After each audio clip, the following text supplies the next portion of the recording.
Everyone, কেমন আছো সবাই? আজকে সবাই খুব ভালো আছো, আমিও ভালো আছি। ওয়েলকাম টু সোরিস ব্লগ।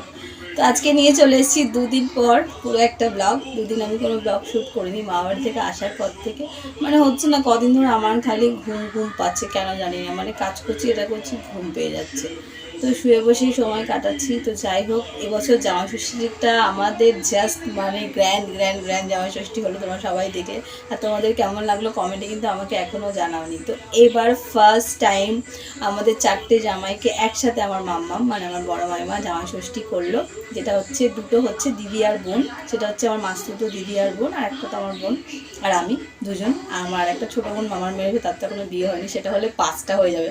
মানে ভাবো, একটা বাড়িতে একটা জামাই ষষ্ঠী জামাই ষষ্ঠী, সেখানে আমাদের বাড়িতে 4টে, আর আপকামিং হচ্ছে একটা, মানে 5টা যখন একসাথে হবে তখন আরও আরও আরও খুব মজা হবে। তো এবছর জামাই ষষ্ঠীটা আমাদের তো খুব খুব খুব ভালো কাটলো। আর হ্যাঁ, জামাই ষষ্ঠী যখন গিফট তো আদান প্রদানের একটা ব্যাপার রয়েছে। তো কে কী গিফট পেয়েছে, কে কী গিফট দিয়েছে সেটা তো ছোটো করে ব্লগে আমি দেখিয়েছি, বাট মেনশান করিনি কে কাকে কী দিয়েছে। আর এখনও সেটা আমাকে দেখানো সম্ভব না, যেহেতু সবাই সবার গিফট সবাই সবার বাড়ি নিয়ে চলে গেছে। তো এখন আমি বলছি কে কী গিফট মামামকে দিয়েছে আর মামাম তার 4 জামাইকে কী গিফট দিল। তো প্রথমে বলি মামামের কথা। মামাম তার 4 জামাইকে 4টে আর কি টি শার্ট দিয়েছে, কলারওয়ালা, খুব সুন্দর এক কালারের। মানে কালারগুলো জাস্ট এত পছন্দ হয়েছে না আমার বড় জামাইবুর, যে মানে দিদির হাজব্যান্ডকে যেটা দিয়েছে আমার জামাইবুকে, সেটা হচ্ছে হালকা মারুন কালারের। তারপরে মিস্টার হালদারকে যেটা দিয়েছে ওটা পুরো হোয়াইট। তো ওটা তো আমার হোয়াইট, তো জানো আমার হোয়াইট কালারটা আমার কাছে মানে আলাদাই একটা ইমোশন আমার। তো ওনাকে দিয়েছে হোয়াইট। আর আমার আরেকটা ভাই, মানে আমি অ্যাকচুয়ালি আমার বোনদের যে হাজব্যান্ড, মানে দুজন, ওদেরকে আমি ভাই বলেই ডাকি। তো আমার মাসতুতো বোনের যে হাজব্যান্ড, তাকে দেওয়া হয়েছে হচ্ছে হালকা ওই কফি কালার টাইপের। আর আমার বোনের যে হাজব্যান্ড হবে উডবি, ওকে দিয়েছে হচ্ছে হালকা গ্রিন কালারের। মানে 4টে কালারই এত ভালো লাগছিলো, যখন 4জন একসাথে পরে খেতে বসেছে এত দারুণ লাগছিল ওদেরকে দেখতে। আর আমার মাম্মামকে দিয়েছে তার 4টে জামাই হচ্ছে ওনাকে কি, তো মানে আমার দিদি দিয়েছে হচ্ছে মামামকে খুব সুন্দর একটা শাড়ি, মানে বেনারসি প্যাটার্নের, এত দারুণ শাড়িটার কালারটাও এত মানে মানে চোখে লেগেছে না, আমার খুব ভালো লেগেছে, হালকা মারুন কালারের। ওটা দিয়েছে হচ্ছে আমার দিদি মামামকে। আমি দিয়েছি হচ্ছে এবছর আমি শাড়ি দিইনি, বিগত 6 বছর ধরে আমি শাড়ি দিয়ে আসছি বলে এবছর আমি শাড়ি দিইনি। আমি চুড়িদার দিয়েছি, 3 পিস চুড়িদার মামামকে দিয়েছি। আর হচ্ছে যে আমার যে মাসতুতো বোন আছে সে দিয়েছে হচ্ছে মামামকে একটা হ্যান্ডলুমের খুব সুন্দর কটন সফট শাড়ি। আর আমার বোন দিয়েছে হচ্ছে একটা ওই তসর, মানে ওটা লাইক তসর শাড়িরই মতন খুব সুন্দর, ওই একটা সি গ্রিন কালারের একটা শাড়ি, যে খুব সুন্দর কাজ করা গোল্ডেন জড়ি দিয়ে। তো 4জনে আমরা এই দিয়েছি। হ্যাঁ, তো মাম্মামকে তো আমরা গিফট দিয়েছি, আর মামু কেন বাদ যাবে? তো সেই জায়গায় আমার দিদি দিয়েছে হচ্ছে মামুকে হচ্ছে একটা শার্ট, মনে হয় ওটা মামা পরেও ছিল, হ্যাঁ শার্ট দিয়েছে। আর মাসতুতো বোন দিয়েছে হচ্ছে একটা টি শার্ট, আর আমিও দিয়েছি হচ্ছে একটা শার্ট। আর বোন কি দিয়েছে সেটা আমার মানে আমি দেখিনি, আমার মনেও নেই কি, ও হয়তো শার্ট বা টি শার্ট যাই হোক কিছু একটা দিয়েছে। তো এই হচ্ছে আমাদের 4জন আর মাম্মামের জন্য গিফট, আর মাম্মামের গিফট হচ্ছে 4টে জামার জন্য। হ্যাঁ, কিন্তু আমাদের মেয়েদেরকে কোনো গিফট দেয়নি, এটা নিয়ে আমার মন খারাপ আছে। যাই হোক, তাহলে জামাই ষষ্ঠী জামাইদেরকে একটু দেওয়া হয়েছে, আর মেয়েরা তো সারা বছরই মামামের কাছে কিছু না কিছু পায়, আর আমরাও মামামকে দিই। তো এই হচ্ছে গিফট হলো জামাই ষষ্ঠী।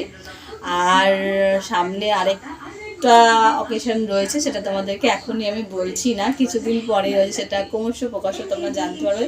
তো চলো এখন আমি আমার ছেলেকে আনতে যাই, তারপরে দেখছি সারাদিন কী করছি না করছি, সব সাথে শেষ। বুঝেছো, রুই কাতলা ইলিশ ওই প্যাকেটে বিক্রি করে।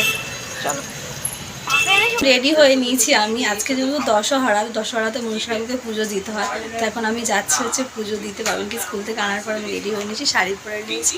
তো চলো পুজোটা দিয়ে, আর কোথায় পুজো দিতে যাচ্ছি। যা যা লাগবে এখানে হচ্ছে দুধ, কলা, আলতা, সিঁদুর, বাতাসা, ফুলমালা, মা এখানে সব কিছু গুছিয়ে দিয়েছে। তো হচ্ছে আমাদের পাড়ার আরেকটা রাস্তা, আমার ভেতর থেকে আমি যাচ্ছি এখন। আর বহুদিন পর এই রাস্তাটা এলাম, মানে বাবু যখন মন্টেশ্বরীতে পড়তো তখন এই রাস্তা দিয়ে খুব যাওয়া আসা করতাম, এদিকে মেন রোডে উঠে যায়। এখন আর এই রাস্তা দিয়ে একদমই যাওয়া আসা হয় না। মনসাই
আমার পুজো দেওয়া হয়ে গেছে।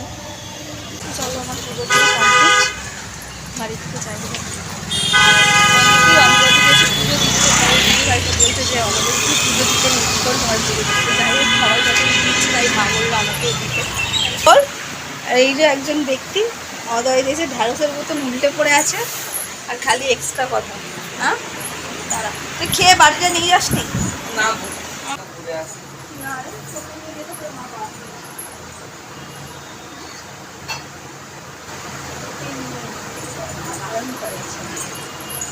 কি করে যাবো বল? এই যে এখন বাবু এরকম করে নেমেছি, যাচ্ছে চলে আর সে আজকেও যাওয়ার সময় যে মাল বটলটা না আমাকে ছোটো কাঠটা দিয়ে দেবো তাহলে।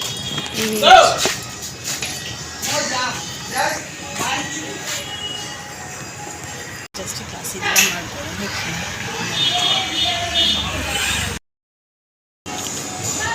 তো বিন্দের আজকে মাঠে ক্লাস করাচ্ছে না যেহেতু কাদা, তার জন্য। আর ওইখানে ওই যে দূরে বাড়িটা আছে ওখানে মানে মন্দির রয়েছে, এটা মঠ অ্যাকচুয়ালি। মানে এখানটা দাঁড়ালে এত সুন্দর আরতির মানে আওয়াজ, ঢোল করতালের আওয়াজ আসে, এত ভালো লাগে না, মানে মনে হয় যেন চলে যায় এই জায়গাটাতে।